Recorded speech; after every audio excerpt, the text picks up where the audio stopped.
لیکن جو اللہ نے کہا ہے، جو نبی نے کہا ہے، جو قرآن کہتا ہے، وہ آپ کے سامنے پیش کیا جائے گا۔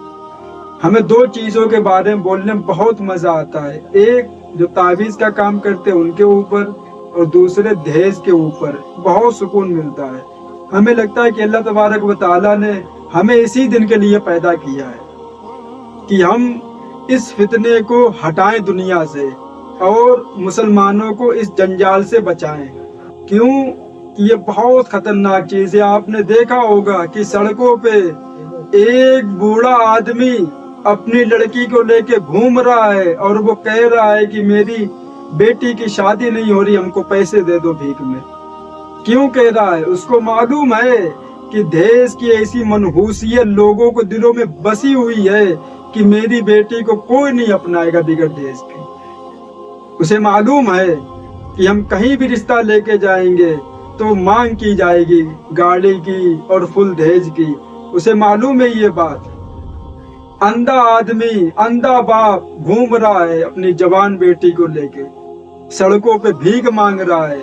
کیسی شرم آتی ہوگی، کیسے اس کی بچی کو شرم آتی ہوگی کہ جوان لڑکوں کے پاس جا کے اور انسان اپنے ہاتھ پھیلا کے بھیک مانگے۔ کسی کو ترس نہیں آتا ان لوگوں کے اوپر؟ کوئی ہے جو یہ کام کر سکے کہ اس لڑکی کا نکاح کروا دے؟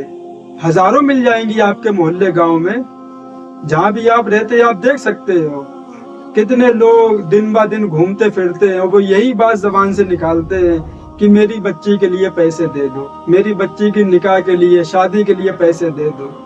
انہیں معلوم ہے کہ پہلے زمانے میں نکاح جیسی کوئی منحوسیت مسلمانوں کے دل میں نہیں تھی، انہیں صرف اور صرف لڑکی سے مطلب تھا بس، کیونکہ میرا بچہ برائی سے بچے، اس کی شادی کرو۔ لیکن آج اسے بھی معلوم ہے، بوڑھے باپ کو بھی معلوم ہے کہ آج جو زمانہ چل رہا ہے وہ صرف دہیز کے اوپر ہے۔ اگر یہ ہم نے نہیں دیا تو میری بیٹی کنواری بیٹی رہے گی، لیکن اس کی شادی نہیں ہوگی۔ تب جا کے بوڑھا باپ سڑکوں پہ بھٹک رہا ہے، بھیک مانگ رہا دنیا کے سامنے، ہاتھ پھیلا رہا ہے۔ کوئی ہے جو ان کی مدد کرے؟ کوئی نہیں ہے مدد کرنے والا۔ کتنے لڑکے ہیں نوجوان، شادی نہیں ہوئی ہے، غلط کام میں پھنسے ہوئے ہیں، ماں باپ نہیں چاہتے کہ چلو کوئی غریب لڑکی دیکھ کے شادی کر دے، انہیں بھی دہیز چاہیے۔ وہ گناہ کر رہا، اس سے کوئی مطلب نہیں ہے، کوئی پرواہ نہیں ہے۔ وہ اس سے بھیانک ہے جو وہ کر رہا ہے، اس سے کہ وہ دہیز نہ لے کے اس لڑکی سے شادی کر لے۔ میرے بھائی، ہمیں اس پہ کام کرنا ہے نوجوانوں کو، اور بتاتے رہنا ہے، کسی کو کڑوی لگے یا کسی کو کیسی بھی لگے، ہمیں بات کرنی ہے اسلام کی بس۔ کیونکہ جو دنیا کا درد ہے وہ ہم سے نہیں دیکھا جاتا ہے، نہیں برداشت ہوتا ہم سے۔ اگر اللہ نے ہم کو دیا ہوتا مال تو ہم انشاءاللہ اس پہ ضرور کام کرتے، لیکن اللہ کی رحمت سے مایوس نہیں ہے، ایک دن وہ آئے گا اور آ کے رہے گا، کیونکہ اللہ کی رحمت پہ ہمیں امید ہے، اور انشاءاللہ ہم یہ کام کریں گے ضرور۔ جتنے بھی میری بہنیں جو دہیز کی وجہ سے اپنے گھروں میں بیٹھی ہیں، ان کی زندگی برباد ہو رہی ہے، عمر بڑھتی جا رہی ہے، لیکن کوئی ان کو رشتہ دینے کے لیے تیار نہیں ہے۔ کیوں کہ یہ غریب لوگ ہیں، یہ فقیر لوگ ہیں، یہ بھکاری لوگ ہیں، ان کے پاس کچھ نہیں ہے دینے کے لیے۔ اللہ نے اگر دیا تو ہم ضرور اس پہ کام کریں گے، اور جب تک ہم زندہ ہیں انشاءاللہ اس پہ بولتے رہیں گے، کیونکہ یہی سب سے بڑی سعادت ہے کہ جو اللہ کا پیغام ہے، جو نبی کا پیغام ہے، جو قرآن کا پیغام ہے، وہ سب کے سامنے پیش کیا جائے۔ تو سمجھ میں تو آئے مسلمانوں کو کہ ہم کس منحوسیت میں پھنسے ہوئے ہیں۔ دہیز تو اسلام میں تھا ہی نہیں۔ بات یہ ہے کہ شروع سے غیر مسلموں کے ساتھ رہ کے آئے ہیں، تو کچھ ان کی رسمیں ہمارے اندر آئی ہیں اور کچھ ہماری رسمیں ان کے اندر گئی ہیں۔ اب انسان کسی کے ساتھ رہتا ہے تو کچھ اچھی چیزیں بھی آتی ہیں، کچھ بری چیزیں بھی آتی ہیں۔ نہیں تو آپ قرآن کھول کے دیکھ لیں، صحابہ کا طریقہ دیکھ لیں، نبی کا طریقہ دیکھ لیں، کہیں پہ نہ تو شادی کی کوئی بات ملے گی اور نہ دہیز کے اوپر کچھ بات ملے گی۔ کتنا بڑا عالم دین آ جائے وہ یہ بات نہیں کہہ سکتا ہے کہ دہیز جائز ہے، برائے جائز ہے۔ وہ ہمیشہ یہی کہتا رہے گا کہ حرام ہے، حرام ہے، حرام ہے۔ بس اسے معلوم ہے کہ یہ کہیں نہیں لکھا ہے، نبی کی 4 بیٹیاں دی، نبی نے شادی کی. بتائیے کسی کو کیا دیا ہمارے نبی نے؟ اور کون سے صحابہ برات لے کے آئے ہمارے نبی کے گھر پہ؟ ہاں ولیمہ کیا ہے، ولیمہ سنت ہے، چاہے کتنا بھی کرو، تھوڑا کرو کہیں زیادہ کرو، ولیمہ کرنا ہے.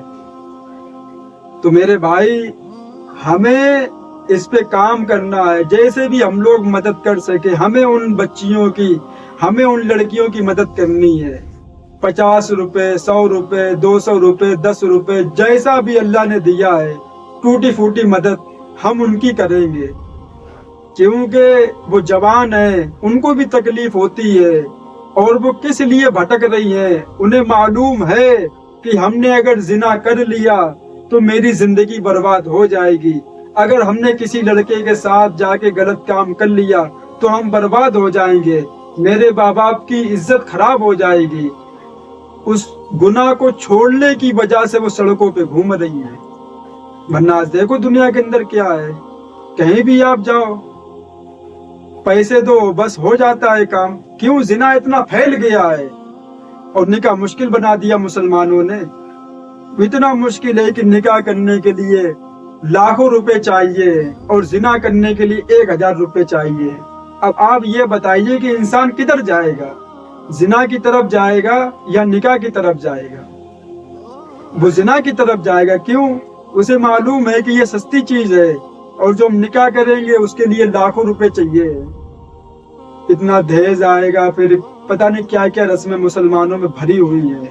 اور تبھی دیکھ لو مسلمانی پریشان ہے. کیوں؟ انہوں نے اسلام کو چھوڑ دیا. صرف زبان پہ اسلام ہے کہ ہم مسلمان ہیں، اندر سے کسی کے دل میں کوئی محبت نہیں ہے کسی کے لیے. تو میرے بھائی ہمیں دل سے اسلام کو فالو کرنا ہے، اندر سے، یہ اوپر اوپر نہیں جو اوپر ہی اوپر بول دیا بس.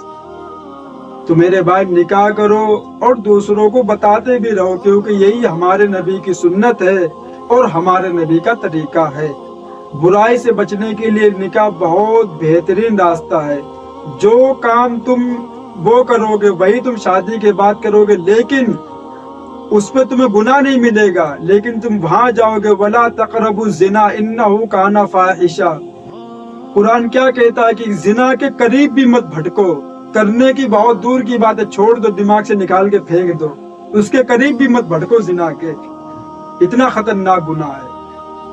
اور اسلامی حکومت ہوتی اگر آج تو کیا ہوتا زنا کرنے والوں کے ساتھ؟ پتھروں سے مار کے ہلاک کیا جاتا، برج چوراہے پہ اس کو کپڑے اتار کے اس کے کوڑے لگائے جاتے، یہ سزا ہوتی. لیکن آج اسلام کی حکومت نہیں ہے تو جس کے جو من میں آتا وہ کرتا ہے. کتنی لڑکیوں کی زندگی برباد ہو رہی ہے، کوئی بولنے والا نہیں ہے، کوئی بولنے والا نہیں ہے. اللہ تعالیٰ سے دعا ہے اللہ تعالیٰ ان باتوں پہ ہم سب کو عمل کی توفیق عطا فرمائے. وآخر دعوانا وللحمد للہ رب العالمین.